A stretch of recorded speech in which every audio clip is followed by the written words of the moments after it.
بسم اللہ الرحمن الرحیم۔ السلام علیکم دوستو، امید ہے آپ سب خیریت سے ہوں گے۔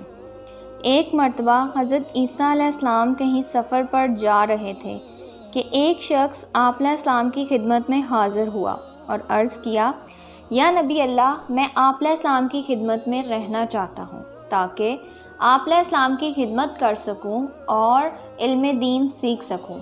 آپ علیہ السلام نے اس کو اپنے ہمراہ رہنے کی اجازت دے دی۔ اجازت ملنے کے بعد وہ شخص حضرت عیسیٰ علیہ السلام کے ساتھ سفر کرنے لگا۔ چلتے چلتے راستے میں جب دونوں ایک نہر کے کنارے کے پاس پہنچے تو آپ علیہ السلام نے فرمایا، آؤ کھانا کھا لیں۔ اس وقت آپ علیہ السلام کے پاس 3 روٹیاں تھیں۔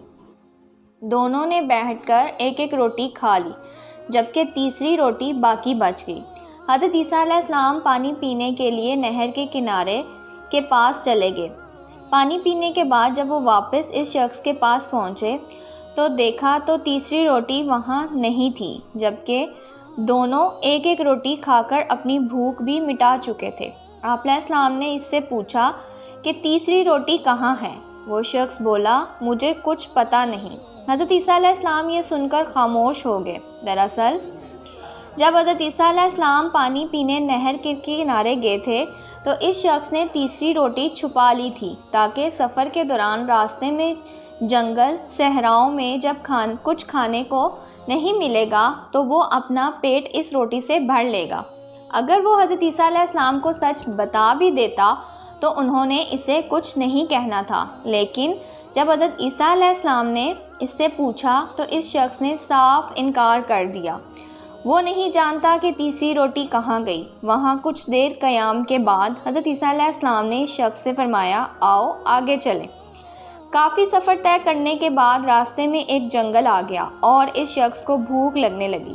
اس لمحے حضرت عیسیٰ علیہ السلام کو جنگل میں ایک ہرنی اپنے 2 بچوں کے ساتھ نظر آئی۔ آپ علیہ السلام نے ہرنی کے ایک بچے کو اپنے پاس بلایا تو وہ دوڑتا ہوا آپ علیہ السلام کی خدمت میں حاضر ہو گیا۔ آپ علیہ السلام نے اسے ذبح کیا اور گوشت بھون کر اس شخص سے فرمایا، آؤ ہم دونوں کھائیں۔ گوشت کھانے کے بعد آپ علیہ السلام نے ہرنی کے بچے کو ہڈیوں کو جمع کیا اور فرمایا، اللہ کے حکم سے زندہ ہو کر کھڑے ہو جاؤ۔ آپ علیہ السلام کا یہ کہنا تھا کہ ہرنی کا بچہ زندہ ہو گیا اور چوکڑیاں بھرتے ہوئے اپنی ماں کے پاس چلا گیا۔ وہ شخص یہ سارا ماجرا غور سے دیکھ رہا تھا۔ حضرت عیسیٰ علیہ السلام نے پھر اس شخص سے پوچھا، تجھے اس اللہ کی قسم جس نے مجھے یہ معجزہ دکھانے کی قدرت عطا کی، اب سچ بتاؤ وہ تیسری روٹی کہاں گئی؟ وہ شخص حضرت عیسیٰ علیہ السلام کا معجزہ دیکھ کر بھی یہ نہ سمجھ سکا کہ اللہ کا نبی سب جانتا ہے۔ وہ جھوٹ بولنے سے باز نہ آیا اور بولا، مجھے کچھ پتہ نہیں۔ اس شخص کے دوبارہ جھوٹ بولنے پر آپ علیہ السلام نے فرمایا، آؤ آگے چلیں۔ چلتے چلتے راستے میں ایک دریا آ گیا جسے پار کرنا تھا، لیکن وہاں کوئی کشتی موجود نہ تھی۔ آپ علیہ السلام نے اس شخص کا ہاتھ پکڑا اور دریا کے پانی کے اوپر اس طرح چلنے لگے جیسے زمین پر چل رہے ہوں۔ اس طرح پانی پر چلتے ہوئے وہ اس شخص کو دریا کے دوسرے کنارے پر لے آئے۔ یہ دوسرا معجزہ تھا جو اس شخص نے اپنی آنکھوں سے دیکھا۔ کنارے پر پہنچ کر آپ علیہ السلام نے پھر اس شخص سے فرمایا، تجھے اس اللہ کی قسم جس نے مجھے یہ معجزہ دکھانے کی قدرت عطا کی، سچ بتا وہ تیسری روٹی کہاں گئی؟ وہ شخص حضرت عیسیٰ علیہ السلام کا دوسرا